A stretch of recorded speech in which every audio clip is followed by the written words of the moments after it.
A special thank you to each of our subscribers who make this channel possible. Here's today's story.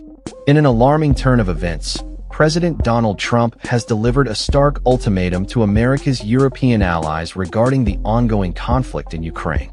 Over the past 48 hours, the president has engaged in a series of high-stakes and contentious phone calls, demanding that Europe align with the White House's new peace plan for Ukraine or risk Washington's withdrawal from the situation.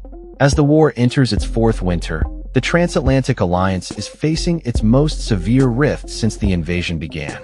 The proposed plan, which aims to freeze the conflict by Christmas, has met with fierce opposition from leaders in Paris, Berlin, and Kiev, who fear it represents a capitulation to Russian aggression in exchange for a temporary ceasefire. Crafted by Trump's inner circle, including Special Envoy Steve Witkoff and Senior Advisor Jared Kushner, the plan calls for an immediate freeze of the front lines, the establishment of an 800-mile demilitarized zone, DMZ, and a deferral of Ukraine's NATO membership for at least 2 decades. The responsibility of policing this DMZ would fall solely on European troops, with the U.S. offering neither ground troops nor financial support for the peacekeeping mission. A senior White House official, speaking on condition of anonymity, emphasized the urgency of the situation, stating, "The killing has to stop. The money pit has to be closed." Europe talks about strength, but they want American taxpayers to subsidize a stalemate forever. That ends now. This pressure campaign coincides with a fresh wave of criticism from the president directed at the very allies he is asking to enforce the peace. In a recent blistering interview, Trump described Europe as weak, decaying, and destroying itself, specifically targeting the leadership of Germany and France. Such comments have soured the mood in European capitals, just as U.S. diplomats are striving to gain support for the 28-point peace proposal. During a call with French President Emmanuel Macron, Trump reportedly dismissed concerns regarding long-term security guarantees for Ukraine, asserting that the sheer size of the Russian military made a complete Ukrainian victory impossible. Size will win, generally, Trump allegedly told a stunned Macron, a remark that has since echoed through the halls of the Élysée Palace. For Macron, who has spent the past year attempting to bridge the gap between Trump's America First doctrine and European security interests, the call was a harsh wake-up call. French officials have described the conversation as brutal and transactional, with the U.S. president showing little patience for discussions on international law or the sanctity of borders. One high-ranking EU diplomat expressed frustration, stating, "We are being asked to police a peace that we did not negotiate, on terms we do not believe will hold, for a war we believe is existential. And we are being insulted while we are asked to do it." Details of the administration's proposal, which have leaked over the past week following meetings in Miami, paint a picture of a deal designed for speed rather than sustainability.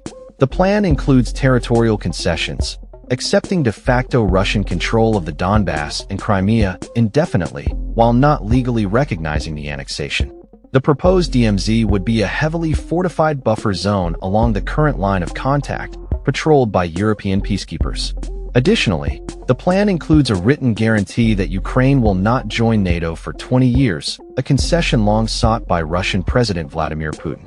The leverage in the negotiations appears to be a threat to cut off all U.S. military aid to Ukraine if Kiev refuses to negotiate, coupled with a threat to significantly increase aid if Moscow rejects the terms. Fiona Hill, a former National Security Council official and Russia expert, described the situation as a classic real estate squeeze, where the weaker party is pressured into signing. However, she cautioned, this isn't a property deal in Manhattan. This is the security architecture of Europe. If you freeze the conflict now without ironclad guarantees, you are just giving Russia time to rearm and finish the job in 3 years. European leaders are particularly concerned about the lack of U.S. commitment to enforcing the peace. By insisting that European troops man the DMZ, Trump is effectively outsourcing the most dangerous aspect of the deal. German Chancellor Olaf Scholz has reportedly informed Washington that deploying German soldiers to guard the frozen front lines of eastern Ukraine is a political non-starter without full U.S. participation. In Kiev, the atmosphere is tense as President Volodymyr Zelensky faces exhausted troops and a Russian military that has made significant territorial gains. Following a recent shakeup in his administration, Zelensky's circle has shrunk, and negotiations in Miami, led by Defense Minister Rustem Umerov, have been described as constructive but exceptionally difficult. Trump has publicly expressed disappointment that Zelensky has not fully embraced the proposal, stating, "His people love it, but he isn't ready," a comment interpreted in Kyiv as a direct threat to bypass the Ukrainian president if necessary. Zelensky's hesitation is rooted in both political and national survival. Accepting a plan that cedes the Donbass and bars NATO membership would be perceived by many Ukrainians as a betrayal of the soldiers who have died defending that territory. A Kyiv-based political analyst warned, "If Zelensky signs this, he risks a coup. If he doesn't sign it, he risks losing the American artillery shells that keep the Russians from taking Kharkiv. It is an impossible choice." In a video address, Zelensky attempted to navigate the situation, stating that Ukraine and Europe were preparing a refined version of the peace plan to present to Washington. "We are ready for peace," he said, visibly tired. "But it must be a real peace, not a pause before a new invasion. We will not trade our sovereignty for a phantom promise." European leaders are now scrambling to formulate a unified response before the arbitrary Christmas deadline set by the White House.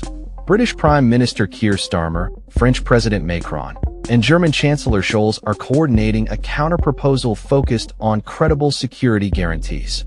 They argue that if Ukraine cannot join NATO, it must receive binding bilateral defense treaties from the US, UK, France, and Germany, which would treat an attack on Ukraine as an attack on them. However, the Trump administration has shown little interest in such commitments. Vice President J.D. Vance, a vocal critic of U.S. involvement in Ukraine, has repeatedly asserted that Europe must stand on its own 2 feet. This philosophical divide is widening, with the U.S. administration viewing the war as a drain on resources and a distraction from the threat posed by China, while European capitals see it as a frontline defense issue. Polish Prime Minister Donald Tusk emphasized, "The American view is that the war is over there. Our view is that the war is right here. If we accept a bad peace, we are next." Meanwhile, the Kremlin remains silent. While Putin has indicated a willingness to negotiate, Russian officials have stated there are points we cannot agree to in the U.S. plan. Intelligence reports suggest that Putin believes time is on his side, with Russian forces making advances in the Donetsk region and the Western alliance fracturing. Some analysts fear that Trump's eagerness for a deal could be exploited by Moscow. A diplomat at the OSCE remarked, "Putin sees that the U.S. is desperate to wash its hands of this. He will take the concessions, sign the paper, and then wait for the Americans to leave. Once the U.S. is out, he knows the Europeans will struggle to hold the line alone." Concerns have also emerged regarding the business aspect of the peace initiative, with reports of back-channel discussions involving U.S. and Russian business interests eyeing potential post-war reconstruction contracts and the lifting of sanctions. The involvement of figures like Witkoff, a real estate mogul with no diplomatic experience, has raised eyebrows in Europe, where leaders worry that Ukraine's sovereignty is being traded for future business deals.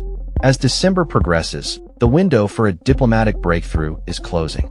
The front lines are freezing in the literal sense, as snow begins to cover the trench networks of the Donbass, but the geopolitical heat is rising. The coming days will be crucial, with European foreign ministers set to meet in Brussels to finalize their common position. Another delegation from Kyiv is expected in Washington early next week. For now, the lines of communication between the White House and European capitals remain open, but the conversations are becoming increasingly terse and pointed. The alliance that has underpinned Western security for 75 years is being tested not only by an adversary in the East, but by a fundamental disagreement within the West itself about what peace truly means. Is it merely the absence of gunfire? Or is it the preservation of sovereignty and security for all involved? That's all for this story.